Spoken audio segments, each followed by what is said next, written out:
Welcome to Sustainability in the Air, the world's first podcast dedicated to sustainable aviation. This show is brought to you by Simplifying, which has been helping build trust in travel for over a decade. Through in-depth conversation with aviation leaders, Sustainability in the Air breaks through the current clutter and provides a clear roadmap for the future. It's about time we embarked on creating a net zero future for the industry, together. This season of the podcast is brought to you by Carbon Click, leaders in managing carbon offsetting programs for top global airlines. Without further ado, here is your host, Shashank Nigam, CEO of Simplifying. Welcome back to another episode of Sustainability in the Air. Today we have our first academic on the podcast, and I'm really excited to welcome Dr. Ramon Sanchez, who is a professor at Harvard University, a known authority in circular economy and sustainability. And it's a pleasure to have you on the podcast, Dr. Sanchez. Welcome. Thank you so much, Shashank.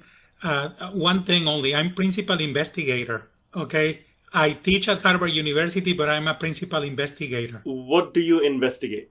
Anything related to renewable energies. I teach the class, the name of the class is Design of Renewable Energy Projects, and I teach another class that is called Innovative Technologies and Practices for Climate Change Resilience. All of them have to deal with this. Exactly, and that's what we found so interesting when inviting you as a guest. You're one of the first guests that does not focus only on aviation, but you have this macro view of the world, and you spend, of course, a lot of time teaching students who are, ambitious and promising. So that was what was exciting. But what's also interesting, I think we can start here, is you've had a very fascinating journey yourself. From manufacturing, which is not very environmentally friendly. You own multiple patents to your own name, to your current preoccupation with a greener future for the world. We would love to hear about your actual journey. Well, the first thing that I can tell you is that I got into sustainability precisely because of manufacturing, and let me elaborate on that. At the time, I was running a manufacturing plant in California, and the governor at the time started to give incentives for anything that was sustainable. And in order to get that tax incentive, and that's in the early 21st century, I say that everything was going to be sustainable in my factory when I didn't know what was that really. So I thought that being sustainable was the ability to stay in business for next year. Of course, it wasn't. And then they told us about environmental sustainability and that they were going to audit us and so on. We got a little bit scared, but then we hired the right people. And we hired people that really knew about sustainability, that help us to reduce our electricity consumption, to improve our energy efficiency, to improve the production yields for the raw materials that we were using, to reduce the water consumption that we had in the factory and so on. And because of that, we ended up saving $64 million in 14 months. And we reduced our environmental footprint by 30%. And I got into this because I was a plant manager already. And what I wanted to know is, how do you assess the health and environmental impact so we can keep it going like that? And that's why I went to Harvard University to get a mid-career master's, a one-year master's. But once I was there, actually, the whole community got me because they say, well, you have experience from outside and probably you should stay here. And a group of professors say, probably you should apply for the doctoral degree. I thought it was a joke, but I did it anyhow. And I got a ticket. I actually got accepted into Harvard University. And because of that, I'm a scientist now. But I used to be a plant manager. So manufacturing operations and opportunities for sustainability in manufacturing operations led me to the path that I'm taking right now. Wow, that is quite amazing. You mentioned that it was the incentive by the California government. At that time, Arnold Schwarzenegger in California gave you an incentive, and that's what got you thinking about going green. And you ended up becoming 30% more environmentally efficient. I think And we save a lot of money. you saved a lot of money as well. I think there's a precedent there because I believe the US government right now has huge incentives in place over the last few weeks or so, encouraging everything from SAF production to direct air capture. Do you feel that the federal incentives now will have the same impact in aviation and other industries, just like the California government did back when you were in manufacturing? Well, it will help, but also there are some regulations in Europe that are mandating sustainable aviation fuels, and because of that, now people are thinking, well, we should test new technologies. We should test things that they did before. Like, for example, did you know that the U.S. Navy used microalgae biojet fuel for their Pacific Fleet operations for one summer? Very few people know about that, and they did it. So the U.S. Navy already had the technology to create sustainable aviation fuel, but it didn't scale up because there was no need. They did it because of national security, not because of anything else. But those technologies could be available and people may use them now.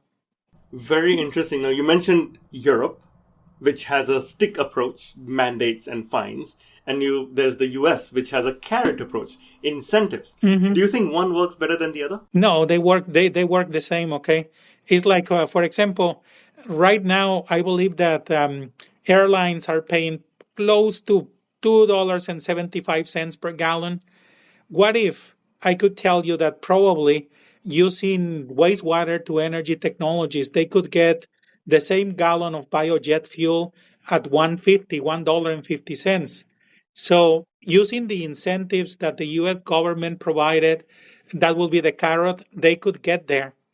And of course, the stick is there. If you don't do it, you are going to pay for that. So both are working. The only thing is this. The approach that airline executives had so far to sustainable aviation fuels was the following. Create a company, then make a lot of sustainable aviation fuels. And once you do that and you have the right price, come back to us. They can't do that anymore, or they are going to pay the price for that. What do you mean they can't do that anymore? I thought that's the standard industry practice right now. Because if they don't support innovation, they are going to wait forever. Okay? If I were them, what I would do is this. There are a few startups out there that already got money from angel investors and venture capitalists, that they do have the technology, but they can't scale up because they don't have customers. So if they at least had pilots with these companies so they can integrate them to the supply chain little by little, then it will be really good. And then you could have wastewater to energy operations in many communities if you wanted to. The problem is, no, let's wait until the big companies, oil companies, Exxon, Shell, and all of those guys can supply sustainable aviation fuel at scale, and then we will purchase that. In the meantime, we are going to pay the price for not doing that. That is not a strategy, really. It's just reacting to things. So they should at least give a chance to small companies to do pilots. That's something that I would do. Now, that's very interesting. When I spoke with the head of Neste for SAF, he told me that Neste has all of its SAF contracts booked out for this year. Next year, they're increasing capacity by 15 folds for SAF. It's still booked out. You've got airlines like United, which is committed to twice the amount of SAF as the rest of the airlines combined.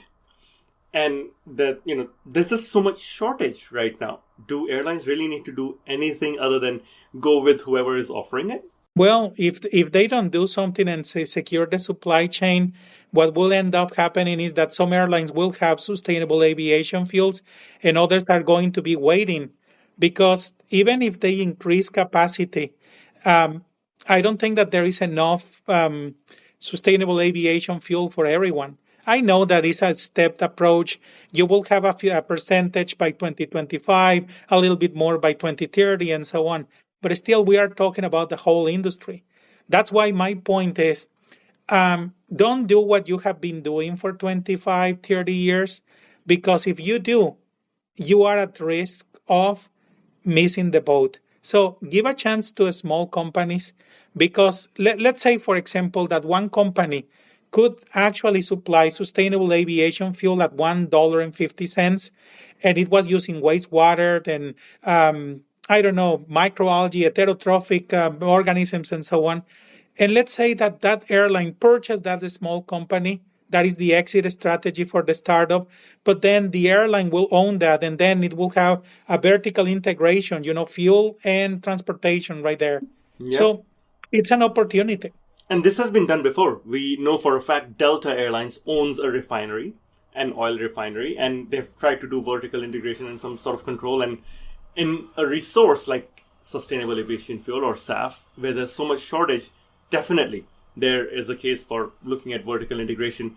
One of the factors there is green premium.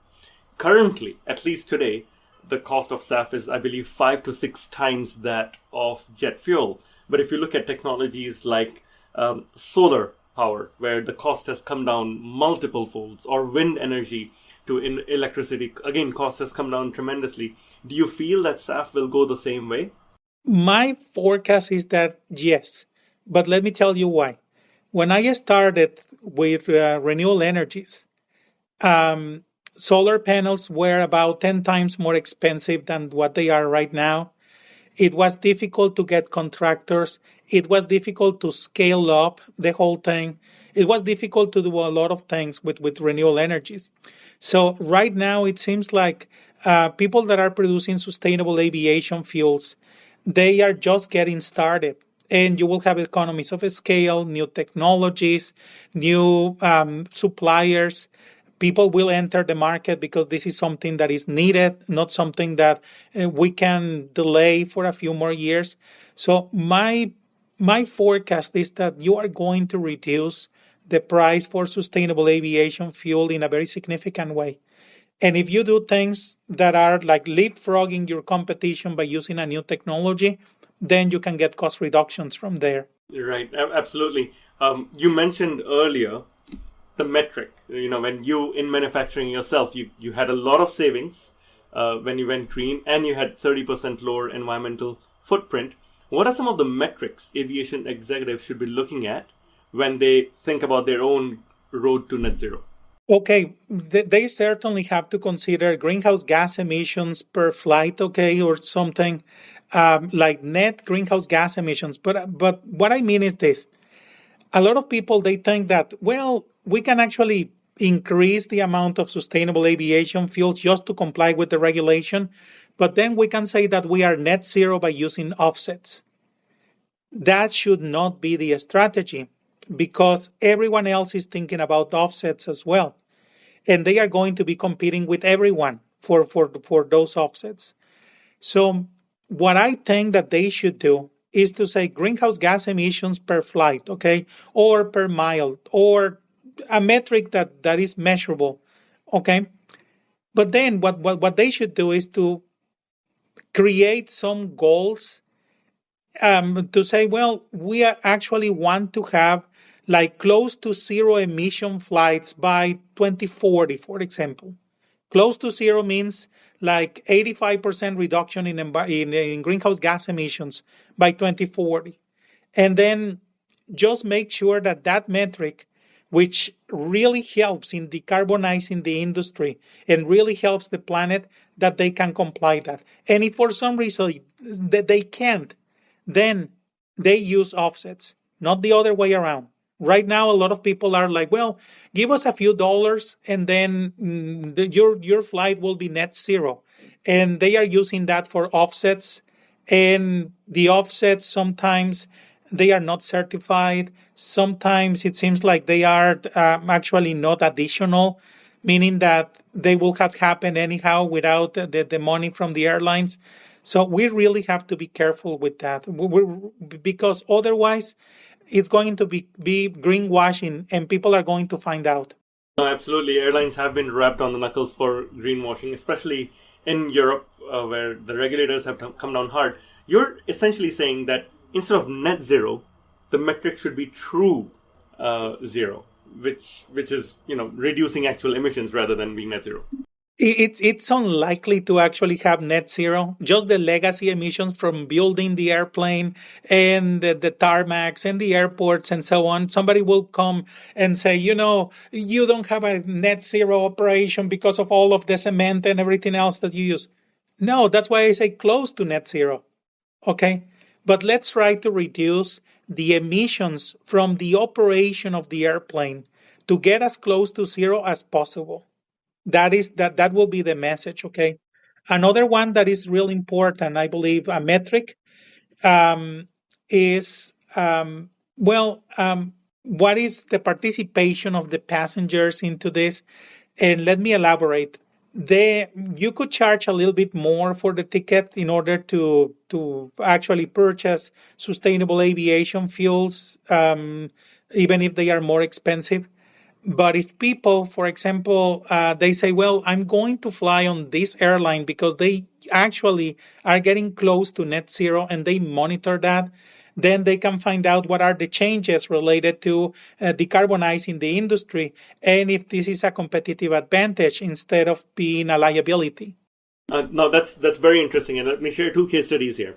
One is that of EasyJet, which currently offsets 100% of its flights by default. And what they found is because they're promoting this fact that they're offsetting 100% of the flights, 11% of the passengers are more likely to recommend EasyJet to friends because they know they're flying net zero. And this is compulsory offsets. There are other airlines that do this like JetBlue and Delta. They don't talk as much about it as EasyJet does, but EasyJet has done a study. Compared to this, there are the likes of Lufthansa or other airlines, large legacy airlines that give the option of offsetting the flight. But their take-up rate is anywhere from 1% to 7% on the higher end with Brussels Airlines. That means 93% of the passengers are actually not putting their money behind these schemes. Do you feel that offsetting or these measures should be the responsibility of the passengers or of the airline?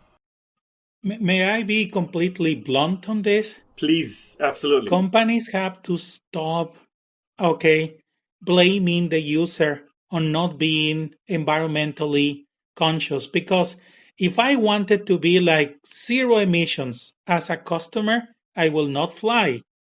That's it. Okay? So stop doing that. Because if they do, then, it's personal responsibility. And since you didn't offset your flight, then you're a bad person or you didn't care about the environment anymore or something like that. No, it's your operation. You are flying. You are charging so people can fly. And as a customer, if I wanted to say, I really want to be conscious, then let's not fly. I'm going to take a staycation right here on the state and that will be the end of it. Okay. So no, they should not do that. And that's why I mentioned the metric about the percentage of flights that had like their greenhouse gas emissions completely, I don't want to use the word of offset, but let's say that they are neutralized. Okay. And the reason is precisely that, because then you will create the incentive in the industry. And if you say airline A versus airline B, airline A is it's actually neutralizing 90% of its greenhouse gas emissions during the operation, and airline B is doing 30%. Then for me, the customer, I may say, actually, I'm going to airline A because of that.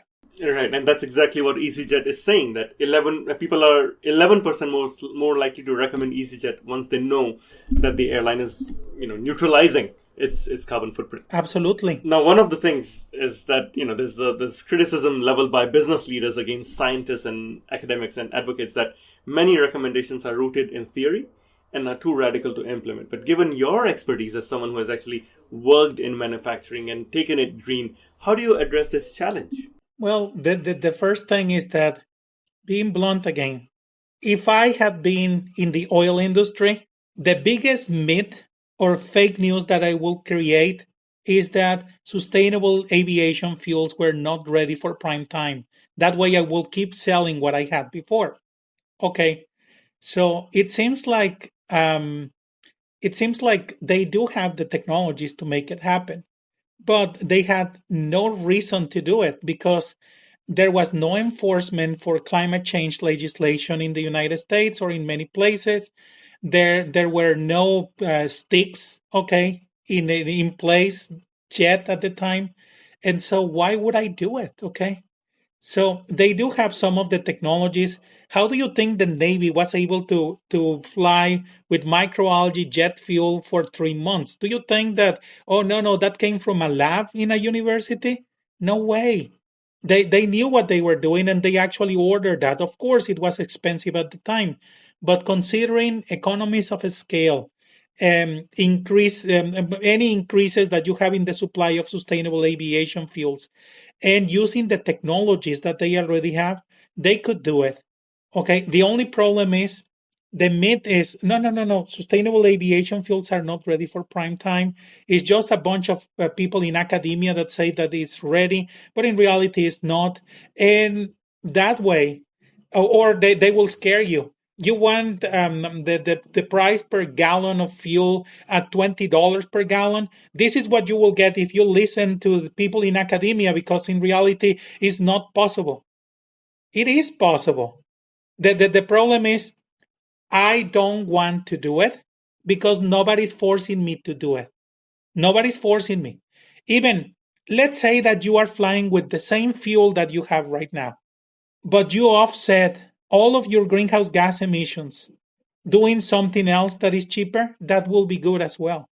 Okay? I don't want them to think about offsets right now. I want them to invest in the technologies and in giving a chance to small companies that could make a difference. But if for some reason nothing works and they use their money to offset their real greenhouse gas emissions, that will be good as well. But what they can do is to say, no, we can't do it because it will increase the price of flying so much that is unfeasible. So that is a reality you just mentioned. I was speaking to an airline CEO recently in Asia, and he told me, Shashank, listen, my local regulator does not require me to meet any standards because locally they don't. They're pursuing economic growth. So I'm going to increase my flights. I'm going to continue flying jet fuel. Why should I be paying for more expensive SAF or explore new technologies like direct air capture or electric or hydrogen and things like that? The regulator does not require me to do so.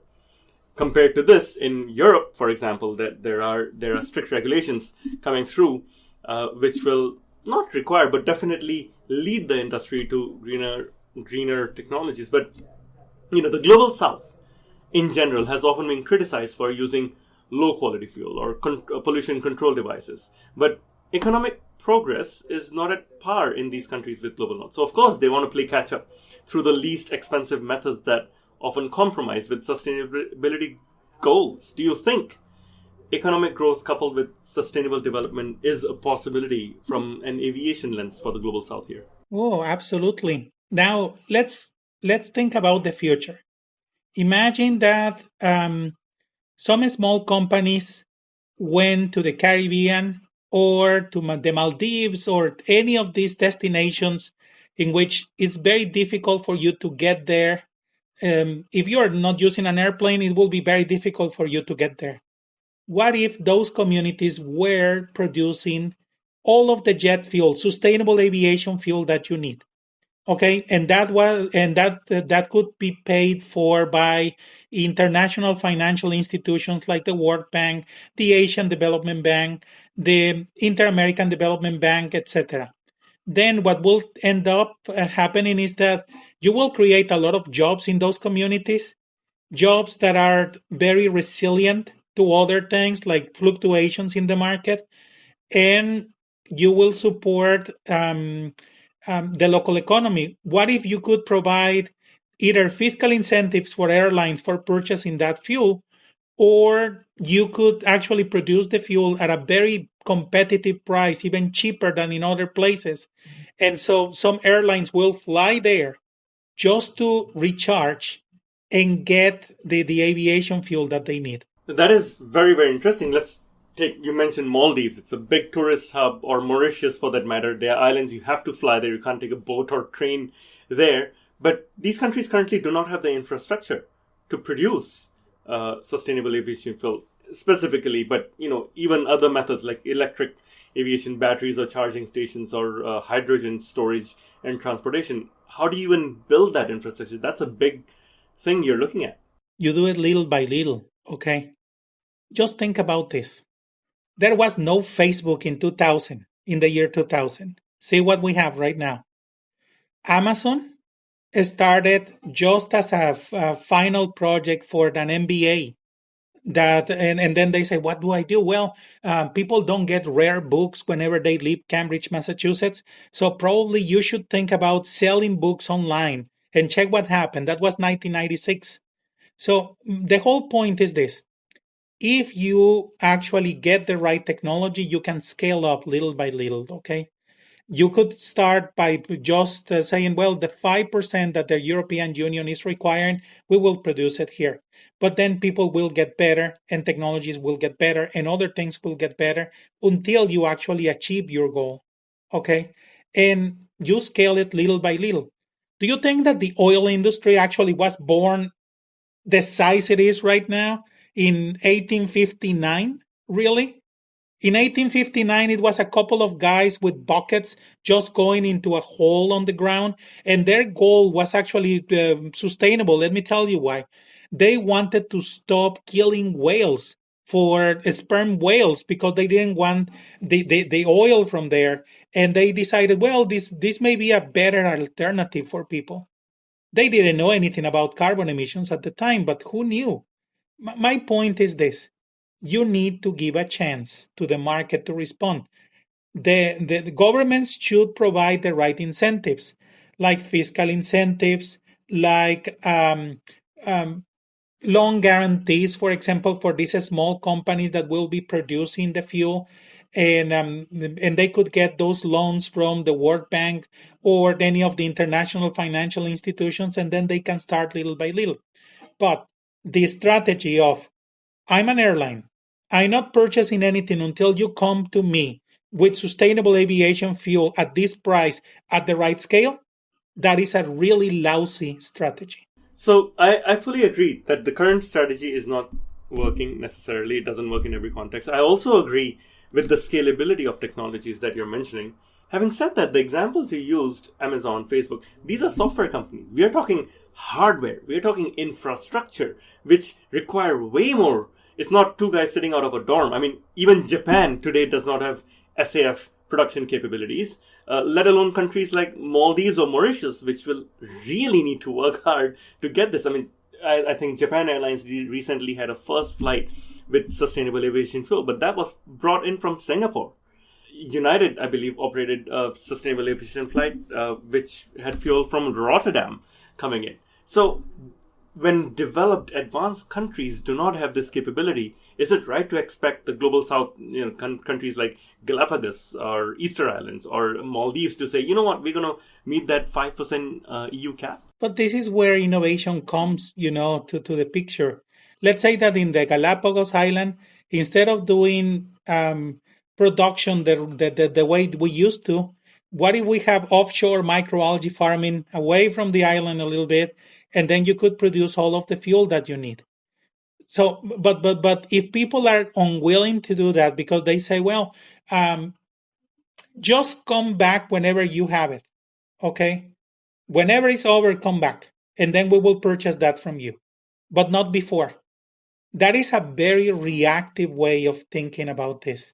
That's why I say, airlines, use your wealth right now to support some of the small companies and new technologies, because then you could have exponential growth, just like in Silicon Valley, Boston, or other companies like that, without spending a lot of money. Be the angel of these companies. Don't be just like, well, I'm just going to be the customer of these companies whenever they are big. No, be the angel of these companies. And that's part of it. So you're saying co-create the future. And you could generate a lot of jobs. And governments, they should actually say, well, what works? Fiscal incentives? Let's say that producing sustainable aviation fuels was 100% tax deductible in some communities, what do you think would happen? A lot of entrepreneurs will start thinking, I'm going to do it just for the fiscal incentives, just like I did. Okay, but then they will end up with great results. But without that, nothing will happen. Right. No, I hear you, and I think there are a few airlines that are working as partners in this industry. Now, one of your core areas of expertise is the circular economy, as it applies not just to aviation but to automotives and other things. What are some of the lessons that we can apply from the circular economy in travel and within aviation? No, in this case, this is amazing. It's just, remember I mentioned wastewater to energy. What better way of reusing something that we had before? Used to be food yesterday, now it's something else, and we are going to transform it into fuel tomorrow. Okay, that is circular economy. We are not sending those nutrients to the ocean or to surface waters or anything like that. We are reusing that, and then we are creating something wonderful with that.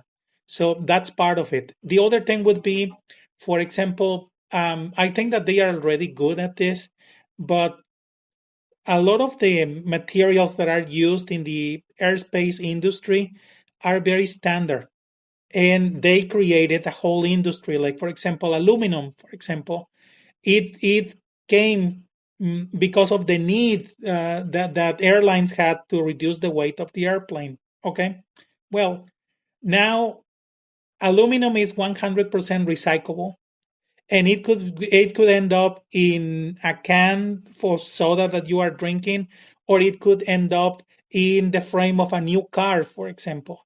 So there are a lot of lessons learned, but something that is important is saying that you are going to participate in the circular economy, and then creating metrics for that should be important. Even let's say the tires that they use in the airplanes, I know it seems insignificant, but there are technologies to actually create rubber from citric acid and glycerin, for example. Why not do it? You are going to change the tires anyhow. It's not like an automotive application.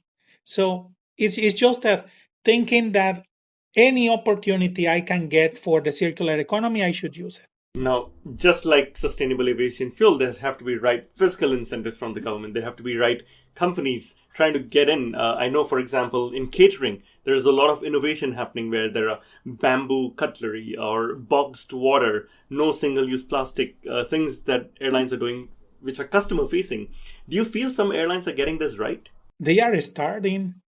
It's like if you see a baby and you say, do you think that baby is doing it right? Well, it's just crawling the right way right now. At least if I say the name of the baby is coming my way and so on. Before, it was like a baby just flat on its back and just waiting for anything to happen. Now it's a little bit different, okay? Let's see when the kid is 4 years old, which will be probably 5 years from now. And then we will have a full adult like 25 years from now. But my point is, I think that they should come to us, people in universities, to find out what is truly sustainable. And then they will be surprised about some of the things that are truly sustainable in the operation. One example, a lot of airlines, they leave one engine, running to have air conditioning and HEPA filters and so on when the airplane is in the airport. When in reality, the best thing that they could do is just to get that energy from the airport itself in the form of electricity. And if the airport is generating that through solar panels or small wind turbines or something, it will be perfect. But the problem is they have no idea how damaging that practice is, and they have been doing that for decades sometimes. And they concentrate on, well, let me have cups that are made out of bamboo. Sure, it's not that it's bad, but you could have hard plastic that is fully recyclable and it will be as good as bamboo. It's only that you don't check what is like the real impact of something that you're doing. So they have to think about the impacts throughout the complete life cycle of a trip, not just one thing. And sometimes it will be their suppliers saying, by the way, we have these new bamboo cups, for example. And They will purchase that thinking that is sustainable. What if that is not composted? What if that ends up in a landfill?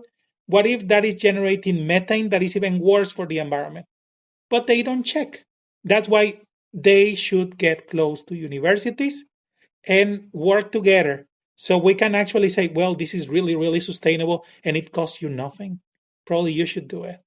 And this one is, well, you have like marginal gains, but it will look good. It doesn't hurt. That's fine. It doesn't cost that much.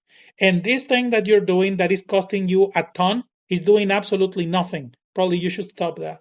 Right. I think that's a very good point around working with academia and universities, because I don't believe airlines traditionally have had this expertise in-house in terms of judging sustainability. I recently saw a chief sustainability officer who's also a former chief security officer, chief safety officer, and also the head of airport operations. So, it's being tagged on to their titles, and they may not necessarily have this expertise in-house. We were looking through, while researching for this interview, one of the recent papers you published, and you talked about metrics. You said that organizations should differentiate between their ESG goals, environmental sustainability goals, and governance goals, versus the SDG goals, the UN Sustainable Development Goals. But often these are seen as overlapping. How do you differentiate them? Like, what's the difference? My God, I think that you are never going to invite me again, but here it goes. ESG goals could be anything. ESG could be like, what is the percentage of people on certain age bracket, working for your company, for example. It's not that it's bad. It's only that it's not helping in the following sense. It's not decarbonizing the economy. It's not, for example, reducing cardiovascular disease. It's not doing anything related to SDGs. But if you get some of the key performance indicators that are truly related to SDGs, and then you say, these are like the core KPIs that we have that are both for ESG metrics and for SDGs, the United Nations Sustainable Development Goals, then you will have it. One example. I say that greenhouse gas emissions per mile or per flight or something like that was a big deal. Let's say that you reduce your carbon footprint in a very significant way. Imagine a company was reducing the carbon footprint by 20 million metric tons of CO2. I could tell you from there what are the environmental reductions, environmental impact reductions from there for the whole planet. I could tell you from those 20 million metric tons of CO2, what will be the health and environmental impacts of that? Even cardiovascular impacts. How many people are you going to save because of that? How many hospitalizations? How many sick days are you going to prevent? And you see hospitalization, sick days, and cardiovascular deaths. That's SDG number 3, which is health and well-being. And decarbonization or reducing the carbon emissions, that will be SDGs number 13. It could be SDG number 6 related to water, and it could be related to number 12, which is like sustainable industry or something. So the whole thing has to be, instead of having a mosaic of ESGs, find out which ones are truly related to SDGs and just say, these are the ones that we are emphasizing for our company. It's not that you are not measuring people of a certain age that are working for your company. No, but these ones are real important for us. And they are related to SDGs. And get professionals or people in universities to help out to define what is the true impact of this. Not just saying, well, I reduced 20 million metric tons of CO2. So what? Then what happens with that? Then you say, well, 20 million metric tons of CO2, which reduce the number of extinctions in the community like this.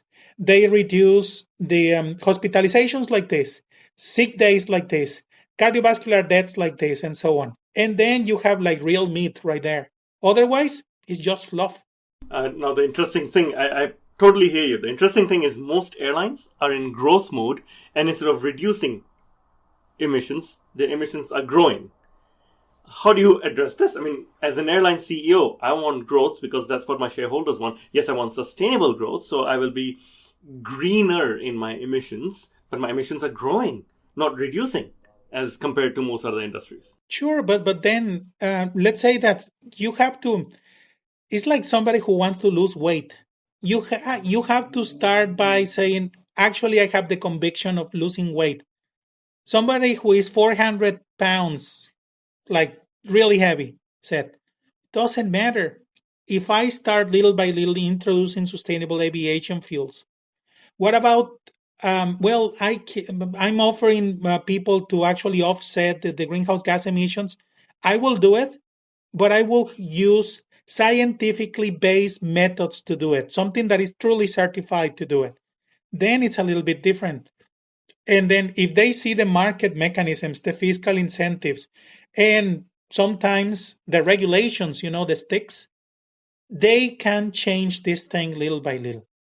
Okay, just to give you a framework of why I'm so optimistic. When I started in renewable energies, we have like 100 times less installed capacity for renewable energies than we do right now. And we don't need to grow 100 times in 20 years. We just need to grow like 10 times more, and probably we will be there. Okay. So my point is, you just have to have the right incentives, the right people working on this, and having the adult conversation, not something like, I have an airline company, but I'm going to save the dolphins. Okay, good that you are going to save the dolphins, but how is that related to your operation? Well, it's related because dolphins actually attract a lot of people to tourism and so on. Okay, at least you got something.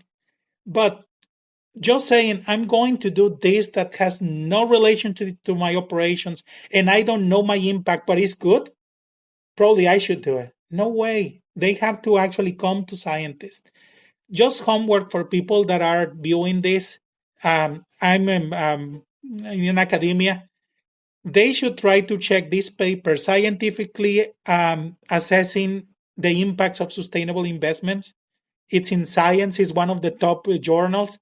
And then they will find out, well, it's not enough to have like low greenhouse gas emissions in my let's say in my airport or in the way I get supplies for my airplane and so on.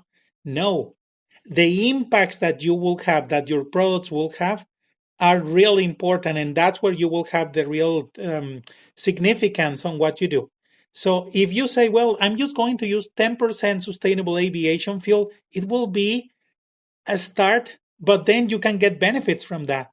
And particularly, let's say that you use sustainable aviation fuels in New York compared to not using them in other places that don't have like the big population.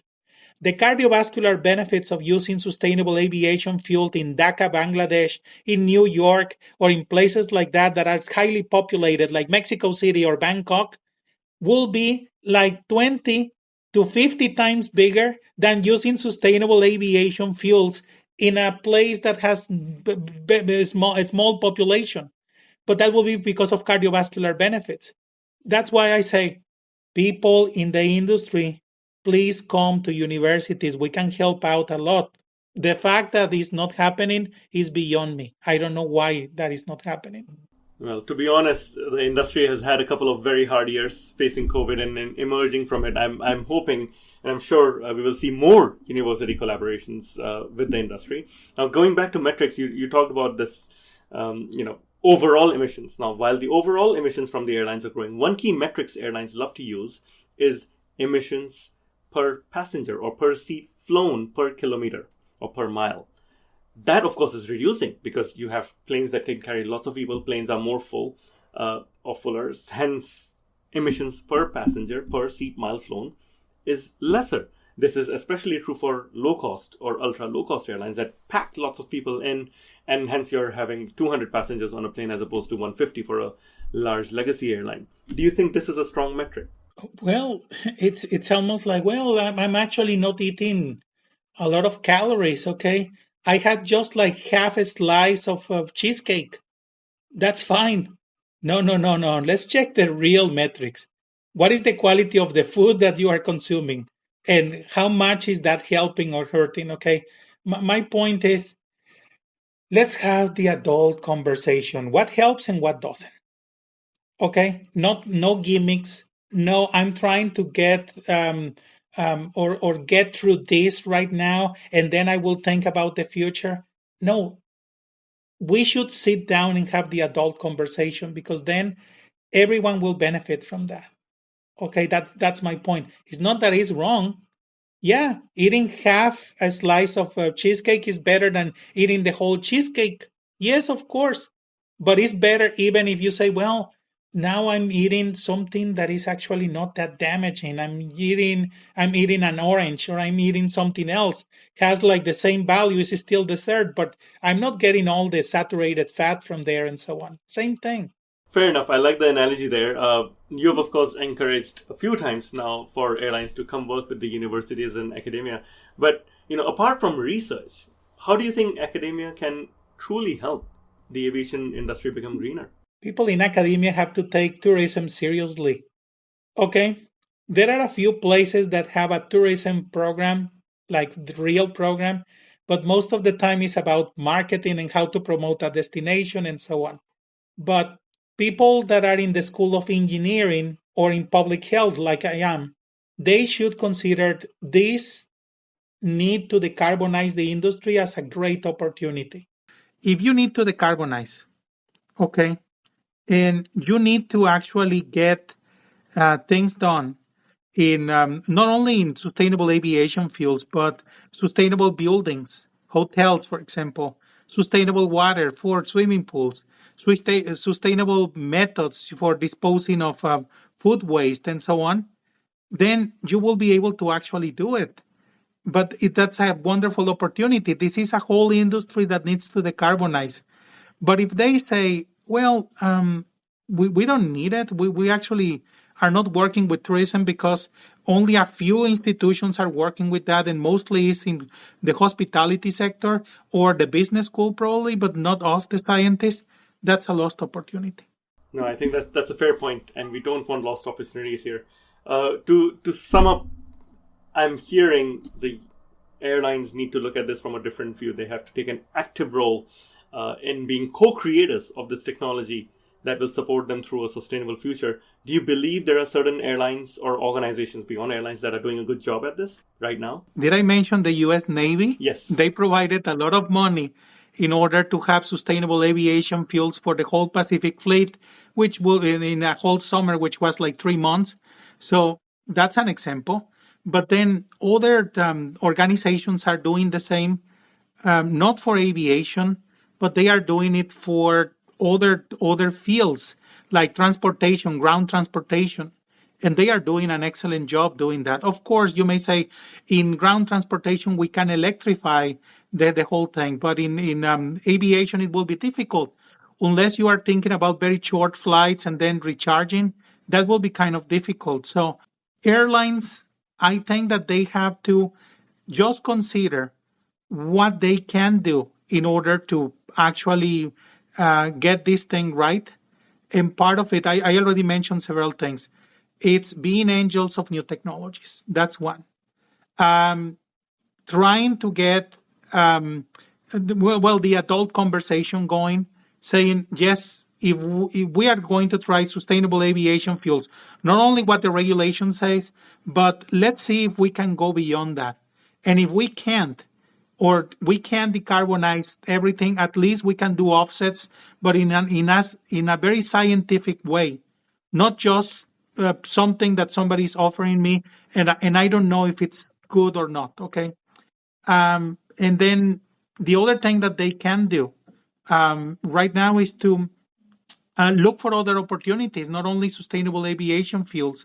There are other opportunities that they could have to decarbonize the industry in airports. They could do it in during the other operations or other things that they have. They could do it. It's only that they need to find out, do an inventory, and start checking what works and what doesn't. Right. No, I think that's very, very good advice, especially for airlines looking to get started on this journey. I also appreciated you differentiating just the ESG goals and tying them to UN SDG goals. Exactly. I think that is really good as well. What gives you the most hope for a sustainable future for aviation? That we are having this conversation. Come on. 5 to 10 years ago, it would have been that crazy guy from the university just came to visit me and was talking about using microorganisms from the wastewater in order to produce fuel. Oh, that's crazy. That will never happen. Then the Navy did it. Okay, then now we are having this conversation for whatever reason. Could be the legislation, could be the market drivers from the consumers, or it could be that actually this may be an opportunity for cost reductions. I don't care, but we're having this conversation. And I bet you that if in 10 years we get together again and we say, let's see what happened in the last 10 years, we will have more good news than bad news. No, I absolutely agree. That was the feeling I got at Farnborough Air Show, where sustainability was the overall theme. There were so many exhibitors at the air show who had never ever been at the air show before. New technology companies from Boom to Hart Aerospace, and it was very encouraging to see SAF dominating the conversation. You're absolutely right. There is momentum building up, and I truly wish and hope that this snowballs into something that has deep impact on the future of aviation. Thank you very much, Dr. Sanchez. Truly appreciated you opening up and some controversial, if not definitely helpful opinions for airline executives to think about. Thanks once again. Thank you so much. And I hope that your listeners and other people actually, they can be a little bit more hopeful about the sector and what people are doing in order to make it better. And I hope also that if people from airlines are listening, they should consider academic institutions as allies in this. Not just people that are just noting what the problems are so we can create legislations. No. Also, we are the solution center. It's only that they have to come as well. Absolutely. No, I really appreciate it. I fully agree that there should be more university collaboration with the industry, and I'm truly hopeful about the future. Thank you very much once again. Thank you.